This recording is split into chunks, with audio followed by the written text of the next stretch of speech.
Hello there, everybody. It's Adam Nicholas and it's Andrew Pollard here to bring you all of your news today, including the major problem WWE is facing with Keith Lee, Daniel Bryan's WWE contract expiring soon, and all the latest from AEW and last night's NXT as well. I am Adam Nicholas. This is Andrew Pollard. Hello, Andrew Pollard. It's Christmas Eve, my friend. It is Christmas Eve, Adam Nicholas, and I am totally. This is where it's like pulling out the C list because everybody else has left you. It's like They put together this ragtag team of people to do the news, but nevertheless, we're still going to deliver the news, and we've made a rule, so this should be entertaining for anybody. If this starts to fall off a cliff at any point through the news video, we're just going to keep going because it's Christmas Eve and nobody wants to press that record button again. But, Andrew, you've got the first story for today, all about Keith Lee. Yeah, Keith Lee, it's an interesting one. A story came out last night and then kind of developed a bit this morning that Keith Lee is putting his own personal trademark for his name, his ring name, which is also his real name, Keith Lee. Now, the more interesting bit about this is that WWE putting the trademark for that name as early as last August, as in August 2019. And then throughout this year, WWE have had prods from, let me get the official, the United States Patent and Trademark Office about, right, what's happening with this Keith Lee name? Because they had to get a consent form signed by Keith Lee to say, yes, okay, use my name, it's cool.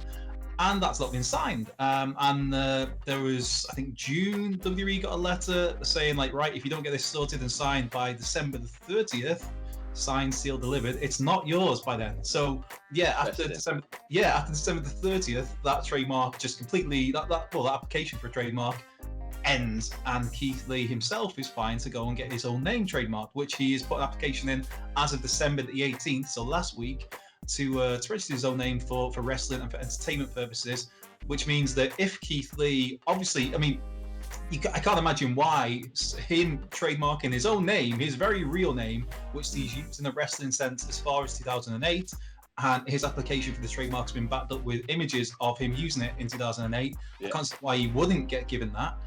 But then that means that obviously if and when Keith Lee maybe goes to pastures new somewhere down the line, if he went to an AEW or if he wanted to go wherever he wanted to go that wasn't WWE, he could use that name.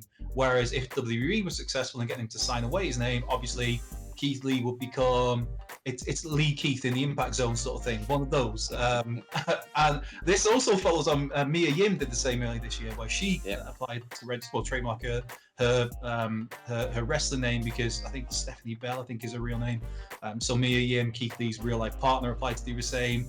Obviously, beforehand, over the last couple of years, they get this out of the way before they sign a talent. And that was why so many times they change the name of somebody. But then you have people like when CM Punk came in, it was a surprise that he stayed as CM Punk. AJ Styles was a big one where AJ Styles stayed as AJ Styles. But you look at Bryan Danielson came in, the American Dragon, and that was, nope, now you're Daniel Bryan because we own that name. So yeah, it's an interesting one with Big Keith, with Limitless.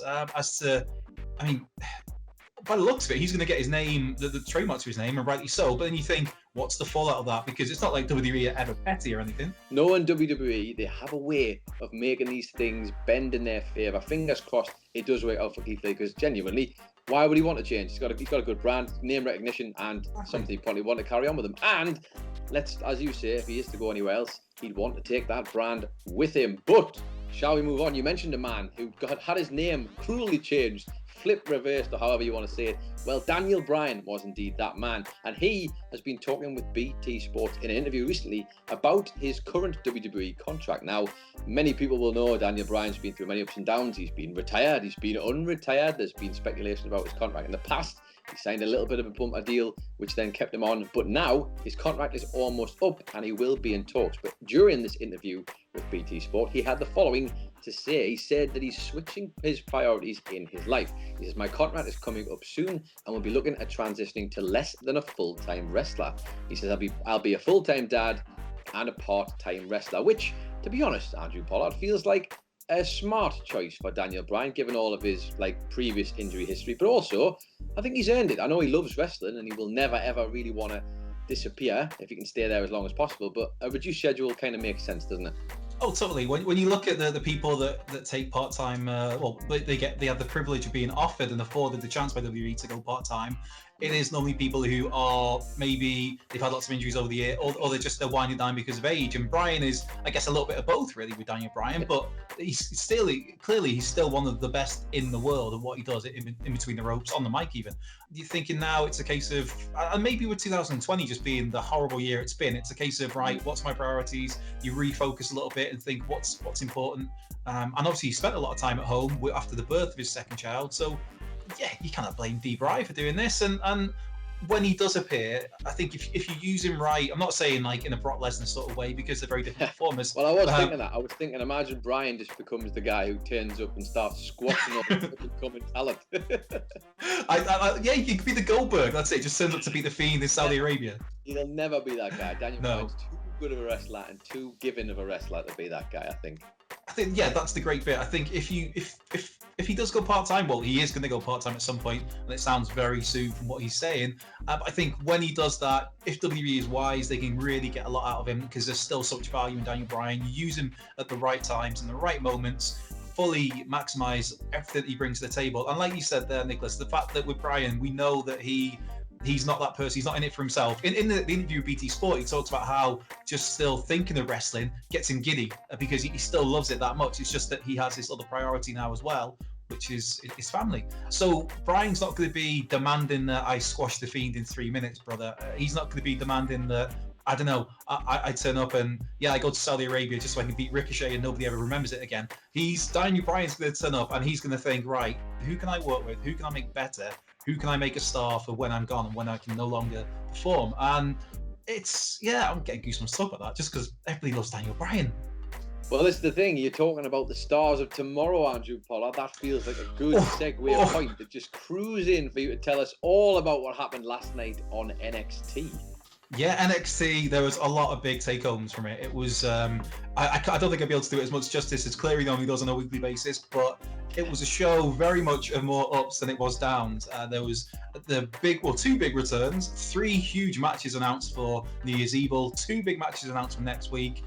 There was a street fight for the tag titles with I want to call them the Allied Powers version like 2.0 with Danny Burch and Lee Lorcan, and they defeated Killian Dane and Drake Maverick in a street fight to open the show. So you had this hot opening, but then as the show went on, you got the first return was Mercedes Martinez, formerly known as Retaliation, of course, in Retribution.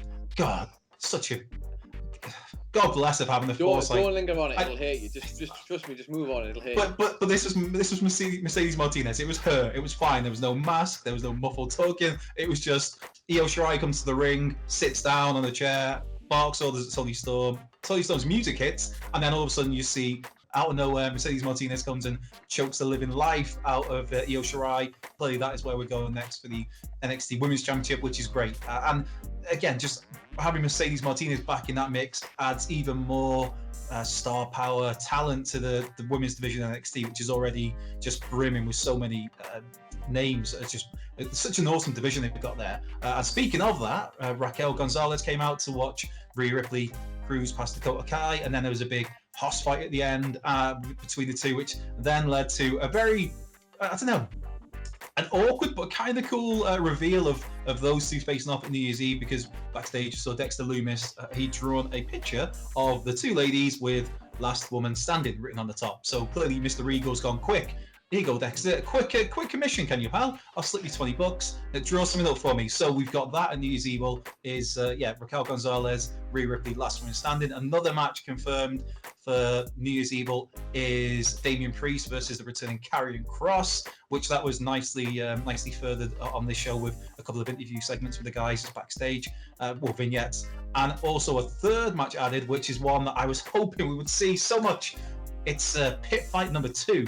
It is Tommaso Ciampa versus Timothy Thatcher for New Year's Evil. So we've got those 3 matches added to New Year's Evil. They join Kyle O'Reilly challenging again Finn Balor's NXT Championship at New Year's Evil. And possibly, I'd imagine, maybe we get Mercedes Martinez and Io Shirai there. But then for next week, which is, I'm losing track of my dates, but next week's show anyway, we're going to, as we record this, New Year's Eve, won't it be? Not New Year's Eve. Yeah, next week, next Wednesday. No? Yes, Maybe. Either way, whenever it is, whatever date it is next Wednesday, Roderick Strong is going to go against Pete Dunne because they kind of got involved outside the ring during the main event, which the main event, by the way, was Adam Cole beating a returning Velveteen Dream. And again, it just reiterates how, I don't know, very little of a toss people give about Velveteen Dream these days. And yeah, the other match set for next week is Leon Ruff getting a shot at Johnny Gargano's NXT North American Championship. That coming after he got a roll-up victory over Timothy Thatcher, which another fluke underdog victory for Leon Ruff. But yeah, it was a cracking episode of NXT, but just furthers so much for New Year's Evil to make this a must-see show on January the 6th that takes place. Very well done from NXT. Absolutely, and not just some great stuff announced on NXT last night though, but some brilliant stuff announced by AEW. Of course it is. It's the wrestling war. That's what they do. They go against each other and they put on great shows. AEW, another solid edition last night, but some big takeaways from the show. First of all, Andrew Pollard, I know you've been desperate to find out about this one. The date has been announced for Penelope Ford and Kip Sabian's wedding. That will be happening on February the 3rd. That'll be taking place at Beach Break, AEW's Beach Break. So get ready for that. I can already see you in your Hawaiian shirt with your little hat on. But on top of that, though, a little bit more recently, coming up sooner, should I say, will be 3 title matches that were announced for AEW, which are doing like the New Year's Smash, they're calling these 2 Dynamite editions.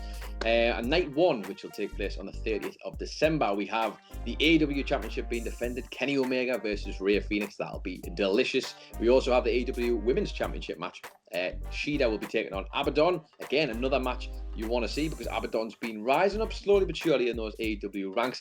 Return of Jon Moxley will also be happening. We'd be keen to see what his reaction will be from losing the AEW Championship. And Jake Hager will also be taking on Wardlow. That is just night 1 though, because at night number 2, which will be, I've written down December. That can't be right. It must be January. I've written December 6th, but it's definitely January 6th. I guess that'll be. Basically, we've got 2 other big matches on there announced. More to come, I'm sure. But TNT Championship will be on the line. Darby Allin versus Brian Cage. And on top of that, Cody against, and I always get this surname wrong because I never know which one it is, Matt Sydal. I know it's still Matt Sydal. Which is different to all 3 you said then. It's different to all 3. You see what I mean? It's one of them anyway. The man who nearly killed himself, falling off the turnbuckle on his AEW debut, will be turning up to take on Cody. Those are all the big matches announced. I tell you what, man, those are 2 brilliant. Like obviously the whole night 1, night 2 thing's a great idea. I think get people excited about wrestling right in the turn of the new year. This is all just good stuff, Andrew Pollard, across the board. Oh, totally. It is. There's always I don't know, it feels at times, if you go online, you can't like both shows. You can't like AEW and NXT. I like both of them. And it is, you look at it and you look at what Dynamite's put forward for these New Year's Smash shows, and you look at what NXT set up for the next 2 weeks. It's like, it's a good time to be a wrestling fan who particularly likes Wednesday night viewing. So yeah, there's a whole load to look forward to. And we, obviously this week as well, we saw Sting kind of finally say why he was in AEW, although it was... about 30 seconds of talking, and it was all just very much, I guess, what we all maybe thought was it was about Dusty Rhodes, gave him his big break, where Dusty saw Sting and thought, I'm going to put some colour on you, on your face, on your tights, and I'm going to get you working main events with Ric Flair. And obviously from there, boom, the Stinger was up to the promised You land. kind of get the feeling with the whole Sting thing as well, the way they positioned Darby Allin turning up when the lights went out and Sting came out. Are we going to see a Sting Darby Allin tag team? That's my wonder about all this, because obviously we've got the title match happening on that 2nd edition on night 2 between Darby Allin and Brian Cage, but I don't know, that seems to me like it would make sense in terms of keeping Sting safe, possibly. Oh yeah, totally. I feel like we are. I don't necessarily want to see. I'd love to see Sting wrestle, but I don't want to see this Sting wrestle just because of obviously the injuries he's had in his neck and his spinal stenosis, whatever it was after that buckle bomb. So I don't really want to see Sting wrestle, but there's still that like, oh man, it's Sting. As a kid that grew up on Sting, and with a massive penchant for Surfer Sting. I know we're not going to get that, of course, but it's just seeing Sting on TV puts a smile on my face. And I do think we will get a match, and I do think it will be at least a tag, maybe a 6-man tag. There'll definitely be at least one partner for Sting. Maybe it's Darby, and maybe it's Cody gets in there, because you got to think that if Sting's having a match, or maybe a couple of matches, somewhere along the line, Cody Rhodes is going to figure in either on Sting's side, or maybe against Sting, possibly. Who knows? Well, either way, I'm sure you'd want to see it, and it might well end up getting added. We've got plenty of time yet before those other two cards fill up. But let's move on to our Twitter questions for today, shall we? Just a couple today, because we are running a bit ahead of ourselves. But the first one comes from Darren, legend of the channel, who says, "Hey guys, with Peyton Royce and Lacey Evans being a team, if they split up, who would be the bigger star?" He says, in his opinion, it would be Peyton. She can do it all. She has the ability and could be the women's world champion. What do you think about that? I agree 100% with what Darren said. I think when they made the call to break up the Iconics, I know Will Bourne's still crying into his tea about that one. I know it's feel his pain. But yeah, once that split happened, you thought like, right, okay, Peyton Royce, they're gonna kind of groom her for a singles run, eventually go for the Raw Women's title, and instead, within a matter of weeks, it's like, oh, she's on TV in a tag team with Lacey Evans that is infinitely inferior to the Iconics. That makes loads of sense. But it does look like we may be getting that split this week's Raw, so a little bit of tension there. And I mean, from just going on what Darren said, I think, yeah, Peyton Royce has everything. She's good in the ring. She knows her character well. And I think like she's going to get a bit of a character tweak, and there's been rumours of that as well. But I think like, yeah, Peyton Royce has got some star potential there. And as for Lacey Evans, as a character, I think she's really good at knowing her character and being that character. The whole sassy Southern belle. She's great in how she holds herself and how she comes to the ring. But then when it gets between the ropes, you can tell it's still a bit rough around the edges. And the act itself, while she's good in that role, it does come across. There's a fine line between being good and being a little bit cheesy. And I think, yeah, Peyton Royce got far more of an upside there. Yeah, I do think would say they're both talented. I think Lacey Evans obviously rubs people up the wrong way, but I do imagine that down the line somewhere they could have moved themselves into the bracket that we kind of see Naomi in these days, where she's definitely a star. They just don't necessarily know what to do with that at this point. Peyton Royce would definitely be my choice for that one, though. I think she has proved, especially when she got that new finisher, that was that moment when she got that and she was still with the Iconics. She was in a singles match. It all looked like it was coming together for her. And then it just stopped. But hey, that's WWE for you. Don't get used to anything, Andrew, because they'll hurt you. They'll take it away from you and they'll hurt you. I've been getting hurt for like 30 years of watching this stuff. It's like it's water for the duck's back. I just cry in the shower every morning. But I think we should also give a special shout out as well to Billie Kay. I think again, not as good. Brilliant work. Yeah, not as good in ring as Peyton Royce, but as a character, just you can't watch her and not be entertained. And the same with Peyton Royce. That's why they were so good together, but then they broke them up. So let it go, man. We've got to let it go. It's Christmas. I told you we shouldn't dive into these things. You're only going to get more hate. And speaking of getting hurt, imagine fighting Walter. Well, Mark Solis has given us our next question for today. Thank you, Mark, who says, "Morning, Adam." That's just me, not to you. You don't get one. He says, "Merry Christmas Eve." He says, "Thoughts on having Walter enter the Royal Rumble to set up Drew versus Walter at Mania?" He says, "You could even throw in Sheamus for funsies." Now, I'm going to quickly jump in here and I'm going to say that I think they should go in another direction personally. Like, there's loads of other ways to go, but I'm not saying that I wouldn't want to see this, just maybe not this year. I think the timing wouldn't be right. I feel like they need to build Walter up more, for me personally. And given the way they handled him at the Survivor Series he was a part of, where he was like one of the first, if not the first, eliminated, I don't know. Didn't fill me full of confidence, poor Walter. But what do you think? That was the exact same thought I thought of them. Was you've got to think about how the mainstream casual WWE audiences see these people, and all they've seen from Walter, really, there was a few. I mean, went to the SmackDown tape in in the build-up to the Survivor Series. So you saw him then. So he was on WWE TV, but then it came to the Survivor Series, and I think he was the first person eliminated after about 3 minutes. And it's just this sad image of just Walter getting hit with something from somebody, and then rolling out the ring and off to the back, and you're thinking, what? And so if that's the last thing that kind of the Raw audiences, the pay-per-view audiences have seen of Walter, if they've not sought out NXT UK and seen how good he is, or any of the WXW stuff, or anything he's done ever before, if that's the only reference point people have, I don't think people could take him seriously as a Royal Rumble winner and then go on to WrestleMania to challenge with Drew. I think that, like you said, the match itself would be great. I think even having Sheamus involved would be great. Some kind of, I don't know, European triple threat, but because they're three heavy-hitting dudes. And I like those sort of matches where it looks nice and snug. But yeah, I don't see it myself. I think, like you said there, Nicholas, maybe if a year down the line, I just think they need to have Walter do anything on that main roster. They need to either bring him in white hot from the beginning and just run through people. or they need to just really develop him properly so people know what he's about, people appreciate his style and his aesthetic. Because I mean, you look at Vince McMahon's gonna look at Walter and just think he's a tall, pale, chubby guy. That's it. We know that's the perception that Vince McMahon's going to have, not the fact that he's one of the best workers on the planet and he brings such a unique skill set to the table. So yeah, I think that they have to, if and when Walter makes it to Raw or SmackDown, if he wants to go, because we know he didn't even want to move didn't want to move to America. He was hesitant to even sign with WWE before he signed to go to NXT UK. So I think if and when Walter makes that step to Raw or SmackDown, they've got to handle him in the right way. And you look at Keith Lee, changing his music, changing his look, changing things that didn't need to be changed. Do you think, what are they going to do with Walter? Well, I don't think they're going to be putting him in the main event or anywhere near WrestleMania. Put it that way. That's my thoughts on the tape. But great question nonetheless. Anyway, that's going to be it. We don't have time for an and finally. We've gone way over. But I guess my and finally is, it's the end of a really crap year. And not that 2021 is going to make everything magically better, but hopefully this holiday season will be nice. I don't imagine there'll be too many news videos and such over the coming days, because I think everybody's disappeared, truth be told. But I hope that's why I'm here. That's why I've been tracking. But I hope everybody enjoys their festive period. You too, Andrew Pollard, not just the people at home, you as well.